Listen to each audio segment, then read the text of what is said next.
Last പറഞ്ഞ് കഴിഞ്ഞിട്ടില്ല കേട്ടോ ഗൈസ്. എൻ്റെ അച്ഛനൊരു അനിയനുണ്ട് കേട്ടോ. അച്ഛൻ്റെ അച്ഛനും പിന്നെ അമ്മയൊക്കെ ചെറുപ്പത്തിൽ തന്നെ മരിച്ചു പോയി ഒരു അനിയനുണ്ട്. അപ്പോൾ കുറച്ച് സ്ഥലം ഉണ്ടായിരുന്നു. അത് ഒരു അച്ഛൻ പറഞ്ഞു, ചെറിയച്ഛൻ പറഞ്ഞു എൻ്റെ അച്ഛൻ്റെ അടുത്ത്, പിന്നെ നീ എഴുത്തമ്മേനെ കുട്ടികളെ നോക്കിയാൽ മതി, അച്ഛൻ കള്ളു കുടിക്കുന്ന അതുകൊണ്ടാണ് എനിക്ക് അതിന് 5 സെൻറ്റ് സ്ഥലം വേണ്ട, നീ എഴുത്തമ്മേനെ കുട്ടി നല്ലപോലെ നോക്കിയാൽ എന്നിട്ട് ആ സ്ഥലം അച്ഛന് കൊടുത്തു പോയി. അതുകൊണ്ട് എന്തായി ആ സ്ഥലം പിന്നെന്താ അച്ഛൻ അതും ഇല്ലാതെ ഞങ്ങൾക്ക്. കാരണം അച്ഛൻ പറയുന്നത് എന്താ അറിയോ, അച്ഛൻ അവിടെ വാടകയ്ക്ക് അച്ഛൻ്റെ നാട്ടിൽ നിന്നേന്ന് അച്ഛന് കുറച്ച് പിന്നെ കടയിൽ ഒരു 500 രൂപ കൊടുക്കാണ്ടായിരുന്നു. അപ്പോൾ അച്ഛൻ അവിടെ നിന്ന് മാറി താമസിക്കാന്ന് പറഞ്ഞപ്പോൾ അയാൾ ആ 500 രൂപയ്ക്ക് വരെ അച്ഛൻ്റെ ആധാരം മേടിച്ച് വെച്ചു. പിന്നെ അച്ഛൻ മരിക്കുന്നതിൻ്റെ മുന്നേ ഞങ്ങളോട് പറഞ്ഞിട്ടോ, ഈ 500 രൂപ കൊടുത്താണ്ട് ആധാരം മേടിച്ചുകൊണ്ടാണ് പറഞ്ഞു. പക്ഷേ ഒരുപാട് കാലങ്ങൾക്ക് ശേഷം വന്നപ്പോൾ അയാൾ ഞങ്ങൾക്ക് തിരിച്ച് തന്നില്ല. അതുകൊണ്ട് അച്ഛൻ്റെ സ്ഥലവും ഞങ്ങൾക്ക് ഇല്ലാതെ ഈ പിന്നെന്താ അത് അയാൾ കൈവശം വെച്ചേക്കാണ്. അത് ഞങ്ങൾക്ക് കിട്ടാനൊരു മാർഗ്ഗമില്ല. ഞങ്ങൾ അനാഥ പിള്ളേരെ മാതിരി 1 രൂപയ്ക്കും ഗതിയില്ലാതെ അങ്ങനെ ആയി തീർന്നു.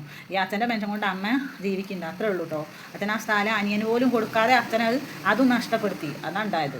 അപ്പം എൻ്റെ അച്ഛൻ്റെ നാട് മഞ്ചേരി പുല്ലാര പൂക്കോട്ടൂർ എന്ന് പറഞ്ഞ സ്ഥലത്താട്ടോ. അവിടെ ഒന്ന് പോയി കാണണം. ഞങ്ങൾ വളരേണ്ട സ്ഥലമാണല്ലോ അവിടെ. അച്ഛൻ്റെ ഒരു കാരണമല്ല ഞങ്ങൾ അമ്മ വീട്ടിൽ വളർന്നത്.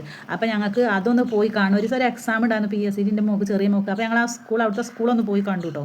ഇനി ഞങ്ങൾക്ക് ആ സ്ഥലം, ഞങ്ങൾക്ക് നിഷേധിക്കപ്പെട്ട ആ സ്ഥലം കൂടി ഞങ്ങൾക്കൊന്ന് പോയി കാണണം. അച്ഛൻ്റെ വീടിരുന്ന സ്ഥലമൊക്കെ നമുക്കൊരാഗ്രഹമാണല്ലോ, നമ്മുടെ നാടൊന്ന് കാണാൻ. ഞാൻ അതും കൂടി പോയി കാണുമ്പോൾ ഞാൻ ആ സ്ഥലം നിങ്ങൾക്ക് വീഡിയോസിൽ കാണിച്ചു തരാം കേട്ടോ.